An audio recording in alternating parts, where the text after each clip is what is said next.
So I'm going to ask your forgiveness right off the bat for continuing to talk about the process of my mother's passing, but it's like what's in my mind, it's all that's going on in terms of applying my practice. So it would seem kind of, I don't know, like lying if I tried to talk about something else for a while. There's so many lessons from this, but one of the things I have been really thinking about today that I wanted to share was Venerable Chödrön's teaching on this very thing. It was now a little over 5 years ago when Venerable Chödrön's mother went to the hospital, and she'd been in decline for a while. And she was in the hospital for some days, and there was a lot of question about, well, you know, how big is this decline? Because we never know, right?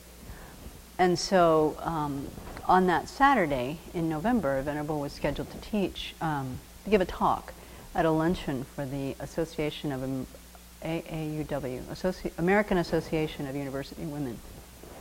The topic that they had asked her to speak on was something like how to be peaceful in a non-peaceful world.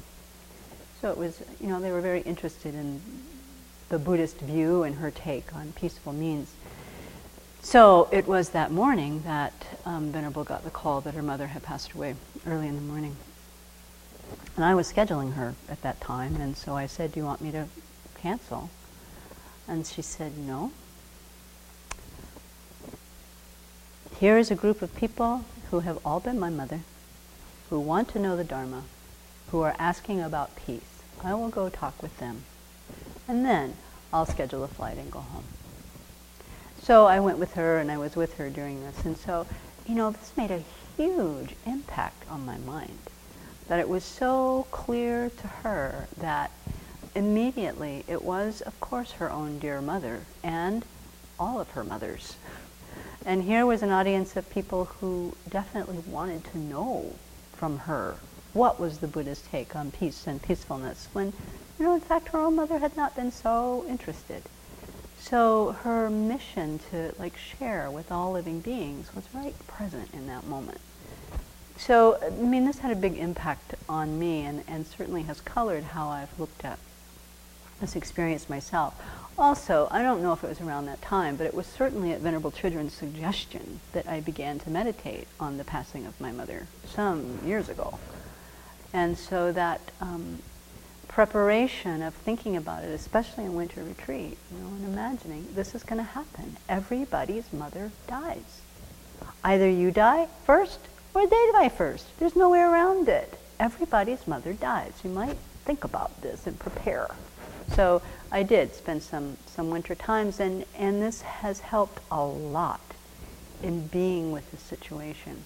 So what this does for me is it just kind of affirms at a very deep experiential level the power of practice, and that preparing for our own deaths meticulously will make us ready when the time comes, and preparing for our teacher's passing when the time comes will make us better prepared to take care and be with it. So I'm so grateful for that teaching on the power of practice to prepare us for things that are completely inevitable. You know, I'm thinking about,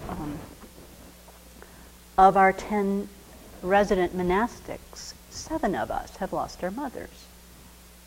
Everybody's mother dies. So, you know, and everybody's mother is special.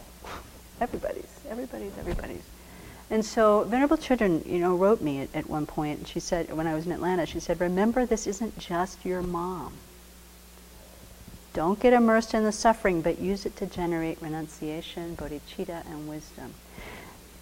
It's not just your mom, it's every mom. I found online, I told you guys, 7 other women with my mother's name have died in the last 3 months in the US alone.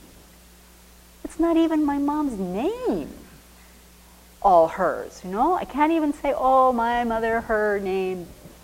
7 other people in the US alone. In Canada, there are probably lots of women with the same name. In Australia, there's lots of women with the same name. In the UK, there's lots of women with the same name. Anywhere there are English people. So to take the tenderness of this moment and really universalize and get, oh my gosh, you know, every living being has been my mother. And every living being really has been as kind as this woman has been to me. I just don't remember. But right now, while it's so tender and the memory of the kindness of this mother is so rich, it seems like an amazing opportunity to try to stabilize this point of the bodhicitta development. Because time will pass, the pain will go, my ignorance will overcome it, and it will not be as intense as it is right now. So I think just for anybody who's preparing for this, to spend a lot of time doing that meditation on the kindness of our mothers really helps to clear out our garbage, so that when our parents pass, we're good with them. And I am very grateful to have done that meditation for a lot of years and to have cultivated a relationship that I felt was quite clean and complete with the kindness of my mother. I'm very grateful for that. And then to take that second step in the very beginning scope of looking at the time. I mean, death is absolutely certain, time unknown, and nothing helps but the Dharma. And it's not just our own death, but everybody around us that's going to go. It helps tremendously. So Serkong Rinpoche wrote, at the time of Venerable Chödrön's mother's death, he wrote a very beautiful prayer of aspiration. That's on Venerable Chödrön's website. If you just Google, if you go on there and search for a prayer for my mother, it comes up in the death and dying session. But I don't know, I printed it out for myself, and I'm going to say it for all of us. Due to the merit that we create, and created by all the Buddhas and Bodhisattvas, and also all the love and kindness of the Gurus, may our mothers, in their next lives, bring love to all children in this world. To make this happen, may all the Buddhas and Bodhisattvas contribute their merit to this worthy cause. In their next lives, may our mothers meet us again, so that we can repay their gratitude by giving them teachings and setting them in the right direction along the path. So if we can make this prayer for our mothers of this life and for all our mothers of all our lives, then this will propel us in our bodhicitta way.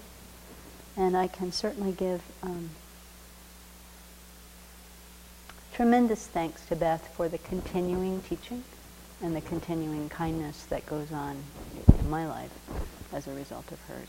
So anyway, it's a tender time. My heart aches and my mind is good due to my teacher's kindness.